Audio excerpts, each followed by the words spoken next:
Hey, beautiful people. It's Corey and Lauren. We're back for another episode of the In Transition podcast. I hope everybody is doing healthy and well. Lauren, how you doing?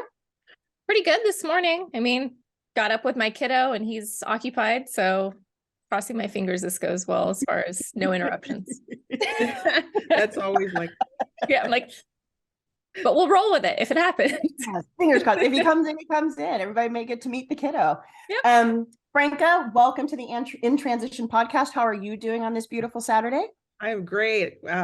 Greetings from Houston, Texas. Hey. It's a beautiful day. It's a little chilly, but I'm good. Yeah, Chili is good for now because it's about to be hot, right? Right, exactly. I don't know. California's in I don't know. It was sunny. I was running errands yesterday and it was sunny, blue skies, white clouds, and raining. So whatever. I don't know. I just don't unpredictable know. in California right now. Super unpredictable in California. It will not surprise me if I have to put a down jacket on tomorrow. I just don't know. So, welcome Franka Baly to the In Transition podcast. I just automatically go into calling you Franka B because it's snazzy. It's the coolest thing in the world. So everybody, I met Franka through an organization that we are both a part of. She was in a group that I facilitated. I view Franka as my sister from another mister. In just the short time that we've gotten to know each other, I feel such a connection and such a closeness to her. Franka is a powerhouse woman. She's a powerhouse designer. She is literally a whole vibe, and I am so excited to share, to be able to introduce her to you, and just excited to hear what story she's going to be sharing with us on this podcast. So let me just give you a little bit of backstory about Franka B. She's born to a large Trinidadian family. Franka is the last of 9 children. She's a creative force since the age of 3 when she started coloring on walls. Oh, whoa, okay. Franka matured her talents, and today she is a confident and experienced business owner, designer, and brand strategist. She is the creative director of Franka Baly Media, where she leads a team of creatives in designing and developing brands for visionary and impactful business owners. Before embarking on this journey to run Franka Baly Media, Franka honed her craft working for several large corporations as a UX designer across various industries, from technology to oil and gas. During her more than 25-year career, she's been responsible for designing applications, websites, and launching hundreds of brands. Her signature style is to create modern, clean, scalable, and performance-driven brands and websites that tell a story and are aligned with the goals of her clients. She's always been passionate about working with women over 40, but over the past year, she's leaned into this work by creating several programs to support them in getting the support they need to design and launch brands to showcase their brilliance. Franka is a mom to her wonderful twin sons, Jared and Kaylin, and resides in Tomball, Texas, which I'm assuming is a suburb of Houston, Franka? It is. She loves reading, live music, and traveling anywhere there's a great beach. Franka Baly, welcome to the In Transition podcast. Hey, girl. Hey. Hey, girls. Thanks, Lauren. Thanks, Corey, so much. So happy to have you here. I was like, I spent a brief stint in Texas, a decade ago in Austin. I like to say before Austin got trendy. Yeah, Austin is the spot. Yeah. Well, awesome. We're excited to have this conversation.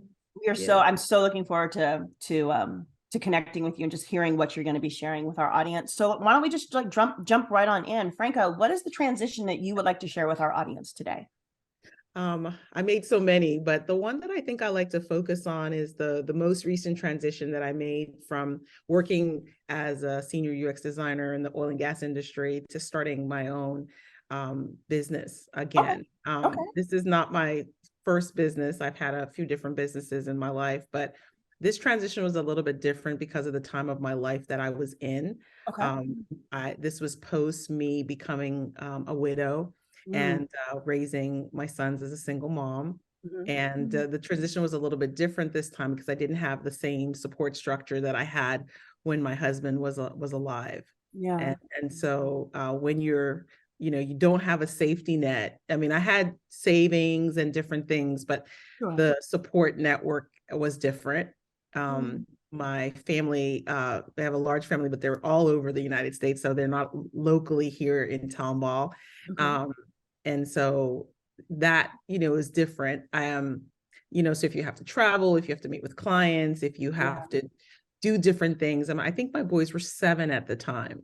Okay. And, so no, they were probably a little bit older than 7, but they were young. And so when you make a transition and you want to do something big in the world and you want to show up and go to all the things, it was a little bit of a challenge. And you have to have resources to be able to hire people because you don't have family you can just leave them with. Yeah. And so, I use care.com quite a lot in those things. You got to do what you got to do. Yeah, I did what I had to do. And I found some wonderful caretakers for my son through that organization. So I thank them for that. But yeah, it was definitely something that I had to be very intentional about organizing and structuring. Yeah. But the reason I left is because although I love the company that I work for, it was a Canadian company. I did things that I didn't even know I could do. Oh, wow. Even as I had been a UX designer for a really long time, but I was thrown into the field, going out to oil and gas industry, which is very male dominated.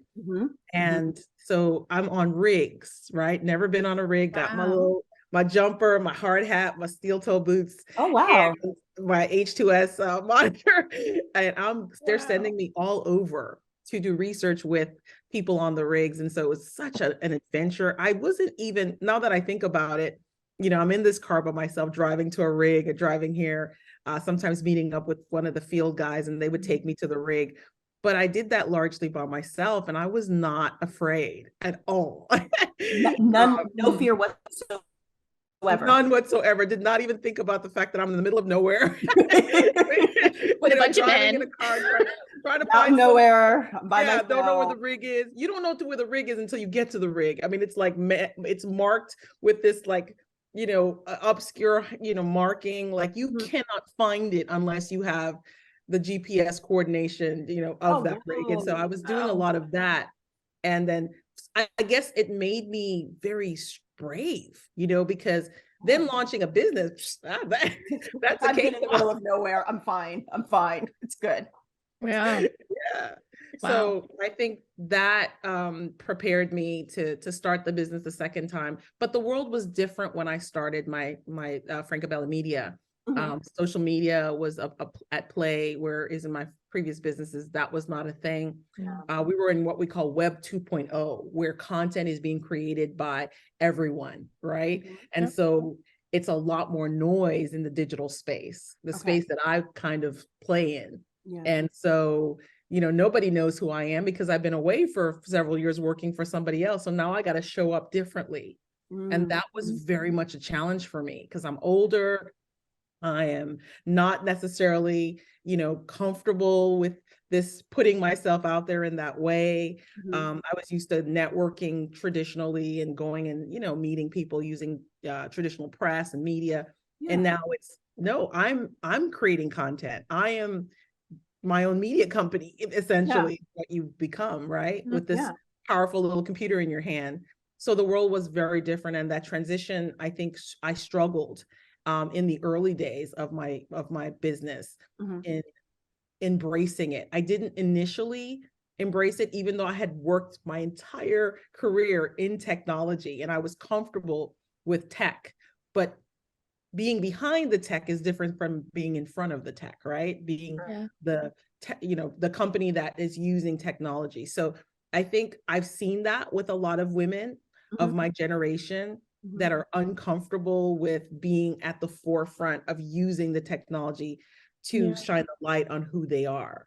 I think there are so many things that come into play with that statement that you said, because we as women, I think that there's like a 50-50 mix, and maybe I'm just speaking for myself, that women that are comfortable, putting themselves out there and, being in the spotlight. But then let's add the pressure of, I have to create the content that's putting me in the spotlight, but I don't want to come off as egotistical. I don't want to come off as this. I don't want to come off as this. Is my hair okay? Are people going to think this outfit's okay? So I mean, it's not just a simple, you have to put yourself out there. It's everything that's going on in our head that 100%. Also blocks us from putting ourselves out there. Yeah. I think that's more of a woman problem. All of those thoughts. We got to look a certain way. I don't know if it is or not. I think I serve both men and women in my company, and I've talked the conversations with guys, and they struggle too putting themselves out there. So I think it's just the era that we're in, and people not necessarily knowing if what they're going to say and who they are and how they show up will resonate. Yeah. And will that help them build their businesses or hurt their businesses? It's you're taking a risk either way, right? True. I mean, and I want to take a step back because she mentioned a big bomb in that intro of losing her spouse. And Corey and I always joke when we hear about anyone losing anyone, there are never the right words to express what that's going to feel like. We hate saying, "Oh, we're so sorry." I'm like, that just doesn't feel like enough. Yeah. Our heart breaks for you. Like, I can only imagine how hard that is, having a 6-year-old son of my own and sort of single parenting part of the time. I know how hard that is, but I can only imagine how much harder it is when you lose your spouse. So I want to acknowledge that. I'm like, that's big. Lauren. And wow, for taking those steps. It was huge. And, you know, Rafi and I had been together at that point for 20 years. Wow. Oh my God. His name was Raphael, and I called him Rafi. And we had been together for a really long time. And we kind of, you know, we married in our 20s, our mid 20s. And so he died very young to me, like early 40s. And the boys were 4 at the time. And I think the hardest part of it was, you know, I lost my best friend. You know, we were really buds. You know, we could talk. He, you know, had a huge laugh. He was a big presence, and to lose his presence in our lives was definitely devastating. And it was sudden. He just, you know, we were fun. There was no illness or having a great Memorial weekend, and then the next day I woke up and he was gone. And so when you have something that happens suddenly like that, you know, you don't have a lot of chance to prepare. And the boys were so little, I didn't want their routine to break a lot. I wanted things to kind of, they saved me, I would say, because I didn't really have time to wallow or to really even grieve initially. I think I grieved a year later when I kind of had a shutdown, but I stepped in and just was a mom to those boys, and their laughter and their joy, they're 4 and they're funny and they're playing. And I don't think they fully understood what had happened. They knew he wasn't there anymore, but I don't think it fully registered to them. And I'm thankful for that, actually, that they did. That's a beautiful thing to have. They just kept me going, taking them to daycare and picking them up and playing with them and reading to them every night. I kept them on a routine. I had from the time they were very little, because it's hard with twins, you know, you got to kind of, so I kept them on a routine. And I just continued the routine after my husband passed. Well, they needed the kids. I mean, kids thrive on consistency. Yes. So that consistency for them was also the consistency for you, even though there was all of these other emotions that you desperately needed to process, but you just weren't in a space to do it because I got to keep going for my kids. The kids need to go to daycare. They need to go to this. I need to read to them. So wow. Well, and I'm curious because we always ask about the catalyst for any transition. And in hearing this, I'm wondering, was this brewing in the background before any of this happened with your husband? Or was that the true catalyst for you to take that step to start your own business again? No, I had a business when he passed. I was in another I had another business, same design. I was already doing that. I was serving a lot of clients and corporate clients and, you know, other clients. So it wasn't something new. And when he passed, I actually was in the business. I had a team. And, you know, I did end up scaling that business down. It was bigger than it probably needed to be at that time. And so after a few years of, you know, running a business, actually my grief is what took me back to corporate America. Really? Yeah, it's funny how that happens, right? Because I couldn't show up. I just didn't want to be bothered with anything. I was so tired and I wasn't really dealing with stuff. And I was like, I need somebody else to run the ship for a while. I need to not think about how I'm going to make money today, or that I need to pay people, or that I need to, like, I don't want to do that. I just want to go to somebody's job and let them pay me every 2 weeks. And I don't want to have to think about, because, you know, there's so much that goes into running a business, and you have to use every single bit of who you are to be a leader in a company. I mean, it is not something that I took lightly. And when my husband passed, and when I needed that time to grieve, going to work for somebody else was the best thing for me. Okay. Yeah, that makes sense. I mean, I can only imagine how hard it would be to show up every day and be that leader you want to be, when inside there's turmoil to some degree. You're like, can't function the way I want to. It was because you could just come home and sleep. You didn't have to think about, you know, oh, I got to do payroll, or you know, like, I've done my 8 hours. I can go I can sit down. I can just exhale. And or just spend time with your kids. Yeah, exactly. Yeah, it's just, you know, and probably going back into corporate America after something as devastating and sudden that you experienced, it's almost like you got to put a mask on for 8 hours. And everybody knew, you know, I'm sure everybody knew, oh, you know, she lost her spouse, this is going on, but you could just have this forward facing mask on and just, I'm just here to do the job.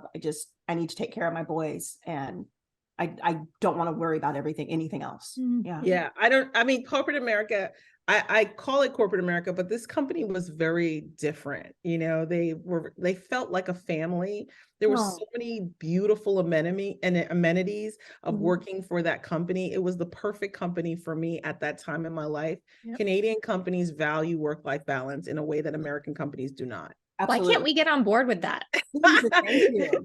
Yeah, we had a kitchen. We went to lunch all the time as a team. We had a trainer that came in every lunchtime to work out with us at the gym. There was showers and lockers. What? Maternity leave. You got a country club. Yeah, it was amazing. Just happened to get a paycheck. I had my own office, a huge office. Listen up, American corporations. Please and thank you in advance for everybody that's an employee. Yes. Yes. Take note. I mean, it was the most wonderful place for me to land. I love the people that I work with, who I consider still people that I admire to this day. Mark, Vincent, Jeanette, just wonderful people. And I went to Canada back and forth quite a bit, and I got to go to Banff and go hiking with my girlfriend Joanne, who worked with me. Envious. It's on my bucket list. Oh my God. I mean, we just had a ball. Just a fabulous, all the developers that I work with were wonderful. To this day, we're all connected on LinkedIn. Some of them have sent me jobs. I mean, it was just phenomenal place. That is the true definition of a community right there. Oh, yes. Oh, just having people in your space to support you no matter what. And then the bonus is, I get a paycheck, and I get to see these people every single day. And oh, wait, let me go work out at lunchtime. You know, I loved it. I loved all the field guys, all the guys out in the field that I met that helped me, that took me to the rigs. They were everyone in that company was wonderful to me. Awesome. And I really loved that I was there. And it was hard for me to leave, actually, but I just felt called to transition back into doing work that served people in a different way. I've always kind of been in tune to that calling that I needed to use my gifts in a different way. I almost feel like it was my mother going, do everything that you're supposed to do, because she was just such a gifted woman and had passed down some of that entrepreneurial and gifting creative stuff to me. And I was like, I'm gonna die empty. I'm gonna die having used every single bit of what I was given, and not, leave it on the table, Yeah. But I mean, that's what we're supposed to do, know? That's exactly what we're put on this earth to do. 100%. So that's a perfect segue into the catalyst for this current transition. And it kind of sounds like a little bit of it was the voice of your mom.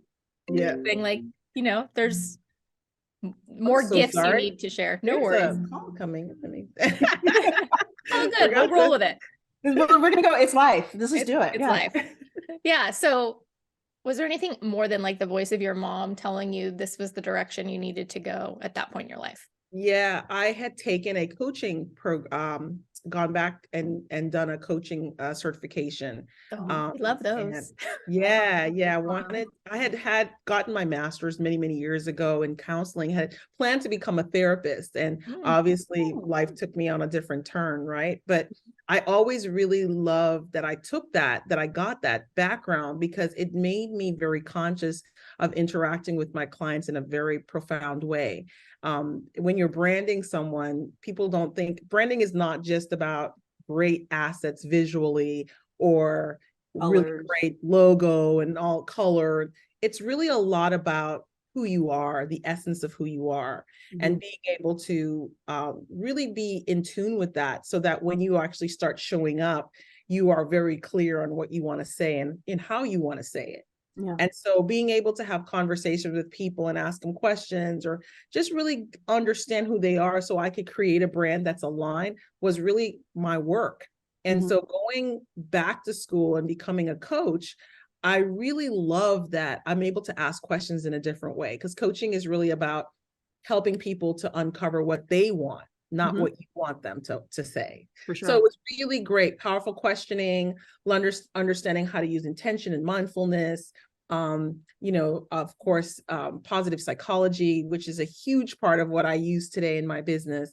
All of that I learned through going back to school. And so that was kind of one of the other catalysts for me going, oh, I want to use this, all this cool stuff I just learned. And I really want to help people in a different way now, because I have this experience of how to ask questions and how to tap in and get them to really be honed in on what they want to create.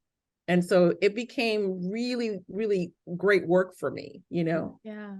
I'm sure your clients like just appreciate that, because you're truly building a connection and a relationship. Not, you don't view them as just, this is a client, this is just somebody I have to do work for. This is a human being. This is a person. We have a connection. We have a genuine interaction. And I'm going to carry that into the work that I do for them, so it is uniquely them.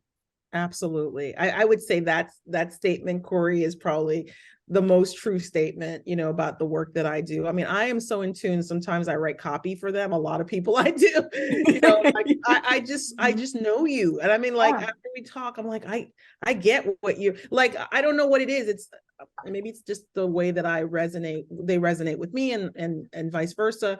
But we just vibe. And so I'm like, okay, I got you. I know what you want to say. And I just started, I'm good. I know what colors you want. And, like, I just get you after that initial kind of conversations that we have. So I think that's one of the things I love about the work that I do. I consider it to be kind of an extension of that person's team. Yeah. And I love creating for them. It's really, truly, it's my happy place. Yeah. Who wouldn't want that when they're working on their brand? Especially with, I think about solopreneurs and small business entrepreneurs, women, like having a partner in putting that vision out into the world, because it's not as simple as like, let's design a logo or let's build a website. I mean, those are things you have to check off the list, but do they fully express the essence of who you are and what you're putting out into the world? I don't think a lot of marketers really even think about it that way. It's changed. Marketing is so different than it used to be. It was language very different than its language now. And because marketing is so big, there's different facets of marketing, and everybody's like niche down, and so you're like, I don't want to, just cut out pieces of the things that I'm really good at, but I know that I need to own a particular space in order for people to know what to come to me for. But at the same time, you want to be able to help people. The struggle that I had is that I had skills in so many different things that I could help them. And so I was doing a lot of comprehensive work, but I wasn't getting paid for it because most of my clients just couldn't afford that. But I would never say, okay, you come to me for a website, but I'm just going to ignore how your social media looks completely inconsistent with what we just built. Or, oh, I don't care if your emails don't, look, your template looks terrible. I never could leave them. I'm like, oh no, we're going to fix that. We're going to fix that. We're going to, make sure you have new photos and whatever. I was doing comprehensive work for these solopreneurs because I just was so invested in their success. And one of the things I learned is how to price my services a little bit better, because I was doing so much work and I wasn't getting compensated for it. That was something that I had to understand, Franka, don't give that much. And so people were saying, my way of dealing with it is, okay, I'm going to give that much because that's who I am. I just have to price my services better, because I don't think I wanted to back off from the way I was delivering that service. Because it was true to you. It's who you are. Yeah. They're like, oh, just don't do that. I'm like, but it's really? Yeah. I had some of that advice and I was like, well, just stop there and tell them it's a la carte. And I said, it's really hard for me to do that because they're going to be out in the world and I built them the site and then I just stopped. And it's hard for me to just let someone, not, or just because they didn't have money or whatever at that time, just not have a comprehensive brand. I feel like it's a full customer journey. And I'm a UX designer. It's a journey, right? You're taking your customers on, and the journey to get to their website may start on social. So that looks inconsistent. And then you get to the website, it looks completely different. I just felt like I couldn't do that. To me, was a disservice to them. Yeah, I was just about to say, it's like it's a form of like an injustice to them and their brand that they're trying. Absolutely. I can't do work like that. So I really spent time understanding how to position and market my business in a different way and meet the clients that really wanted to go on that journey with me. Yeah. That's where I am now. Okay. Yeah.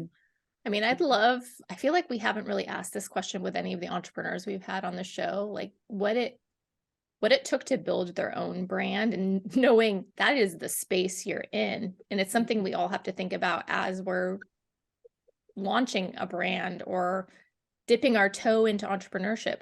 What is that brand going to look like? What were some of the questions you were asking yourself as you were thinking about building this new brand that you now have as your baby, essentially? That's a great question, Lauren. I think the question that I always ask myself is, what is my why? Why am I doing this? And why should anyone care about what I'm doing? Because, why, you're getting back to your why. If I can quote Simon Sinek, it's all about the why, right? It's all about the why. But it's really at the heart of why you're doing what you're doing. You really have to check in with that. That's the source of the question. And why should anyone care has a lot to do with me being also a researcher, really going and understanding, does anyone care about the thing that I want to do? Because you still have to make money, right? There's got to be a market for what you're doing. So you have to, I have people say a lot, oh, I'm so great at making earrings and I love children's parties and I'm just going to do that. And I'm like, that is great, but go check and see if anybody is buying that as a service first, before you put up your shingle. I mean, because there's always going to be a company out there doing what you're doing if there's a market for it. Now, if you're in a new creative space, a new piece of tech, something, and you're building the industry or you're creating that innovation, then you may be first to it. And that's different. But if you're talking about, an individual or service-based business, typically you should start by looking at who else is in that space and how you can differentiate yourself from them so that you can stand out, because you don't want to just be the same. You don't want to copy and you don't want to do what they're doing. You really have to check in with yourself. So the deeper personal work is the first thing you should do when you're starting a brand.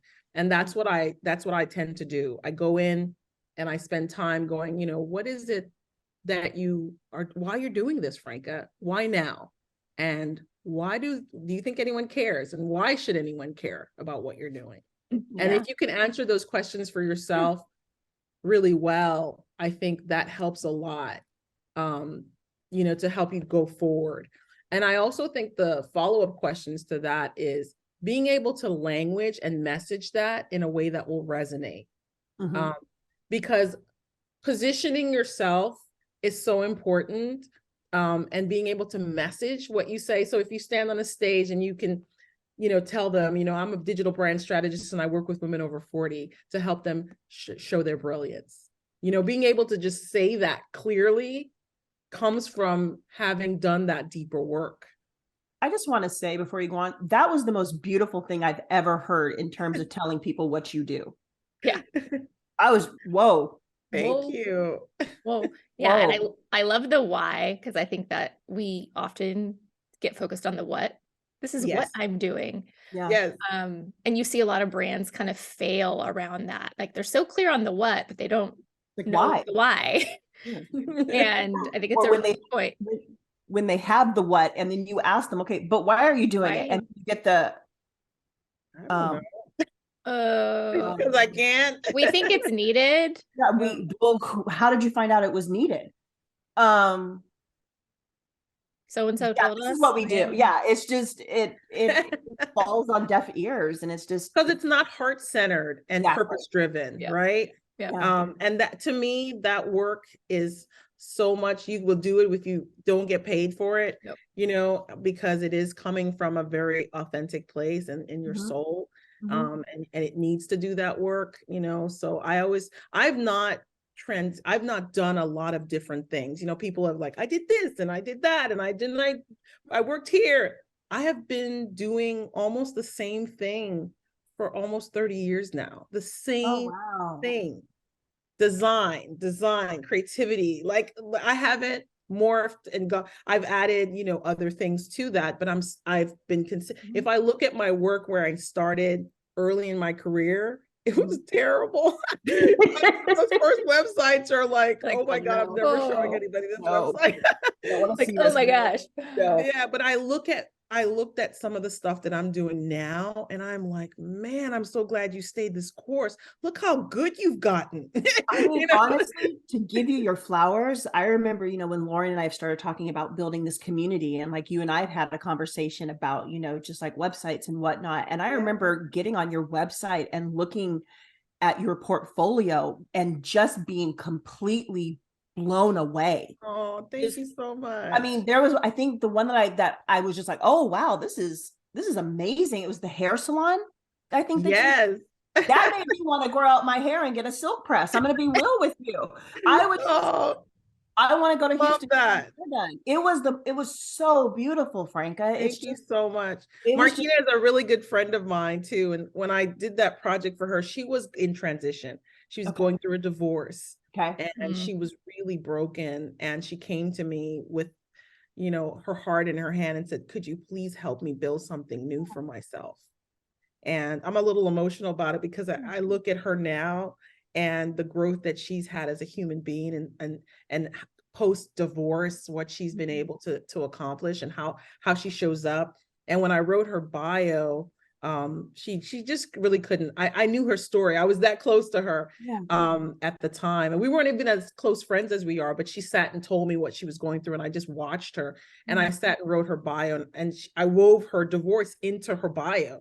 And she wasn't expecting me to do that. And she says, Franka, every single person who goes to my website and reads my story books an appointment, because that personal part of my story is what connects them to who I am. I mean, you and the person, the woman, the entrepreneur, the powerhouse that she is now is in some part because of you. You know, I can't take credit for that, but I think she did her own work, but I'm so thankful, that I was part of that journey for her. You helped at a critical time. Yeah. So one thing I do want to bring up, just in private conversations with you, like when I first met you, you are a UX designer. You are a woman of color. And I remember one of the things that you have always maintained is that there are not a lot of women in this space that look like you. And I know that because I worked in it too. So that's right. Yeah, I spent many years working in UX, not as a designer, but like with designers. And that's right. See women that look like Franka, you know, and so a lot of men mostly. Yeah. Some women, but like not a whole lot of women of color, definitely. Yeah. So yeah, you're kind of a you're a trailblazer. And I know that one of the things, if there are any women of color that are even entertaining the idea of UX design, what would you tell them? I would tell them that they need to really be able to communicate well. That's one of the things that I think is my strength, my ability to communicate and make people feel comfortable. I started off as a traditional researcher in the lab. So Classic Usability Lab, a compact computer, which is now HP. Yep. Running usability studies, writing my own studies and doing executive summaries. I honed my ability to communicate effectively, both in writing and in speaking, of what I was seeing people go through in the usability studies. And that, to me, has been a grounding force in my career, my ability to communicate.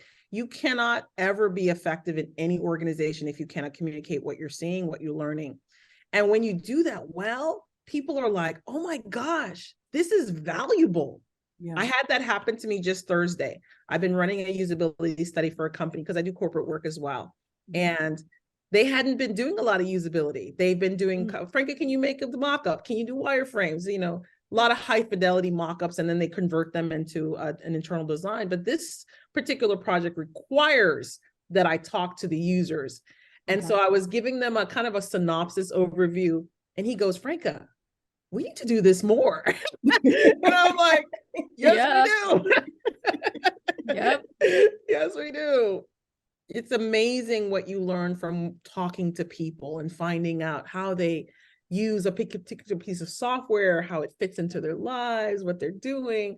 It's so fun. And I'm so jazzed about whenever a young person talks to me about their creativity, I go straight into, have you thought about UX? You know, we need more people like you. And they're like, yeah, I never heard of it. Tell me more. And I'm like, I completely lose myself in talking about it and being excited about it. I love to see more young people use it. Design is so needed. Everything has an interface that we use these days. We're on an interface. Somebody designed this screen and the layout of it, right? To make it look good. Everything, right? Every social media platform, every phone app has an interface. And so we need great designers that are willing, and diversifying design is critical because of the world is diverse, right? Exactly. So you need to reflect the world that you live in. And that's why it's so important to change the way that design looks. Even who's speaking to design. If you pull up UX and you look for a UX book, you'll be hard pressed to find any women or people of color as the authors of those books. Really? Very rare. Wow. It's very small group of people. I've thought a lot about that as I've had interns come through of writing my own book. But sometimes you're like, okay, I'm doing other things, but I feel like that might be the next thing that I will do, is to write a book about my experiences working in UX. Because I do feel like you guys do, that I've been in this industry for a while. I'm a trailblazer, right? Yeah, definitely. And I keep thinking, for those layman's listening that are like, what is UX? I've never even heard this user term. Experience. User experience. For those that are like, what is UX? It's kind of exploded. Yes. Especially in the tech world. Like, you think about every piece of software you use, every app you use on your phone, that is UX. Someone thought through how that thing was going to work, what it was going to, not only what it was going to look like, but like where the buttons are placed on the screen, all of the things. Absolutely. Color, which is 80% of what you see first, where things go, how they go. How does the button work? Everything is got some user experience to it, what we call usability, and that's so important. How do you want things? What does the customer journey look like when they interact with something? The whole journey, mapping that out. And that's all part of the user experience journey. So it's so important. And I know it's exploded, but what I'm finding, a lot of people inbox me on LinkedIn and they're like, oh, can you look at my portfolio? Or, can you coach me? Or can you, tell me, where should I go next to get training? I get a lot of those type of questions. People will reach out to me for that. But I think one of the things that's missing, they get some of that information in, programs on Springboard, or if they go to IDEO, or there's lots of UX kind of schools now that give you a certificate in like 6 months. I think Google even has one. But there's a lot of stuff that they're not going to learn in that school that really is the day-to-day of being a UX designer, right? So there's a lot of opportunities for me to teach those designers those things that are on the ground, working with a development team or going into a company. that will help them be more successful. So I really want to do something along those lines. That's Yeah. awesome. You want to pay it forward. I do. Because there was no one that, showed me. I mean, I remember going to conferences and I was the only woman of color in the room, hundreds of people, and I'm the only Black woman there. I did not cry about it though. I mean, I see people doing TikToks about it, but the reason I think I didn't cry about it at that time is because I knew that I belonged in that room. I had done everything that I needed to do to prepare me to be in that room. I didn't feel like I didn't belong there. I was going to be the best that I could be and show them why I deserve to be in that room. So I wasn't intimidated at all by everyone else not looking like me. I had grown up in a culture where people came from everywhere and they were from everywhere. And I think that informs who I am today. I did not feel that being around people that were different was in any way a reflection of who I was. And so that came from my upbringing and the love and the confidence that my family has instilled in me. Thank you so much for tuning in to part 1 of this conversation. We appreciate our listeners more than you could ever know. Stay tuned for part 2 coming soon. In the meantime, if you liked any part of what you heard, please, please, please do us a favor and follow the podcast so you never miss an episode. And if you're willing to go a step further, we would love for you to leave us a review and send this episode to a friend that you feel would be served by it in any way. We are so excited to finally share more about Catalyst, the community we are building in conjunction with this podcast. Our mission with Catalyst is to create an authentic, safe, and inclusive space for heart-centered, growth-minded, multi-passionate women to navigate their life's transitions, all by building meaningful relationships, learning from one another, and growing into the best version of themselves, and maybe even making the world a little bit better in the process. If you're interested in becoming a founding member of Catalyst, we would love to learn more about you and have you apply at wearecatalyst.social. Check it in the show notes. We only have a limited number of spots for this founding member round, so be sure to get your application in soon. Again, the website to apply is wearecatalyst.social. We look forward to the possibility of getting to know you on a deeper level and supporting you in navigating your life's transitions. We cannot wait to have you join us for the next episode. Until then, we encourage you to lean into your community and embrace the growth that inevitably happens when you're in transition. See you next week.